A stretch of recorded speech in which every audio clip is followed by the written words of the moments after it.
Your child runs to you holding something they made, eyes wide, completely lit up with pride. You look at it for 2 seconds and say, "That is good, but this part could be better." You were not trying to hurt them. You thought you were being helpful and honest and encouraging. But in that single moment, something small and invisible inside your child quietly shifted away from you. What they brought you was not just a drawing. It was their heart, asking if they were enough. And the answer they heard, even though you never meant to say it, was not quite good enough. This video is about the ways parents unknowingly make their children feel rejected every single day.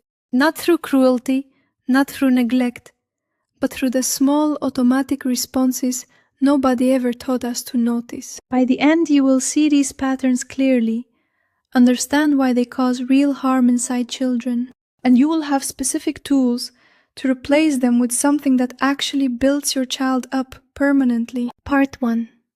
Why emotional rejection hits children harder than most parents ever realize or expect. Research from neuroscientists confirms something that should change how every parent speaks to their child forever. Emotional rejection activates the exact same regions of the brain that respond to actual physical pain. When a child feels criticized, dismissed, ignored, or compared to someone else, their brain registers real hurt, not metaphorical hurt, not sensitivity that needs to be toughened up. Neurological pain happening in real time. Children do not hear "you can do better" as encouragement the way you intended to sound. They hear "you are not good enough," and that message gets stored in who they believe they are. This is not about being careful with feelings. This is about understanding how a child's brain actually works. What you say shapes them. How you say it shapes them even more deeply and more permanently. Part 2. 7 ways you may be sending rejection without ever meaning to say it at all. 1. Constant correcting without first acknowledging what your child actually did well or tried hard to do. Every time you lead with what is wrong, before recognizing what is right, you train one belief. That belief is that what I produce is never quite enough to make the people I love proud. Try this instead. Name what you genuinely see first. Your effort here is real. Now let us build on it. 2. Holding your child to a standard of perfection that even you yourself could not consistently meet. When you ask, "Why did you not get a perfect score?" the hidden message lands with full weight. The message is that improvement is not enough, and that average effort from you is a disappointment to me. Replace it with this: "You have grown noticeably this term, and I am genuinely proud of that growth." 3. Comparing your child to their sibling, their cousin, their classmate, or anyone else around them. Every comparison tells a child that who they are right now is a problem that needs to be fixed. It does not motivate them to improve. It teaches them that they are losing a race they never entered. Say, instead, "I love the specific way your mind works. That is yours, and it belongs only to you." 4. Being physically present with your child while your attention is somewhere completely else entirely. When you scroll your phone while they are talking to you, you are communicating something very specific. You are communicating that whatever is on that screen right now matters more than what they are saying. Fix it simply. Put it down. Turn your body toward them. Let your face show that you are listening. 5. Reacting to their mistakes in a way that is larger than what the actual mistake deserved. Your child spills something, breaks something, forgets something, and your response fills the entire room with weight. What they store from that moment is not "be more careful next time." What they store is "I ruined things." Pause first, then say it is okay. Mistakes belong to everyone. Let us sort this out together right now. 6. Using humor as a delivery system for criticism that you do not want to say out loud directly. Jokes like "you are so forgetful" or you never finish anything land exactly the same way serious words do. A child does not have the emotional framework to separate the joke from the judgment inside it yet. Build instead. You tried something unfamiliar today, and that took courage.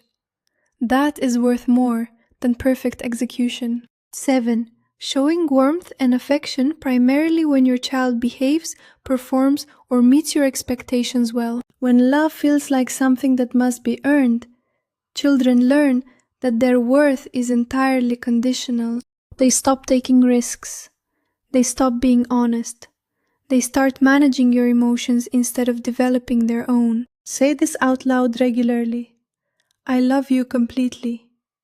Your grades and your behavior do not change that ever. Part 3. Overprotection is a form of rejection, and most parents never recognize it as that.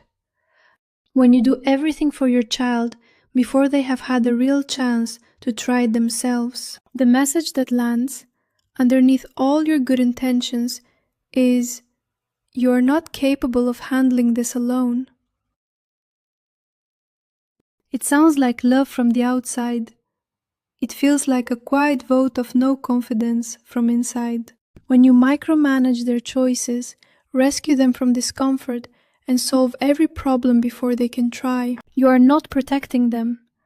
You are slowly building a belief that they need protecting from their own life. Children raised this way become anxious, dependent, or entitled, not because they are weak, but because we communicated weakness. 3 things to do instead of rescuing your child from every difficulty they encounter in their daily life.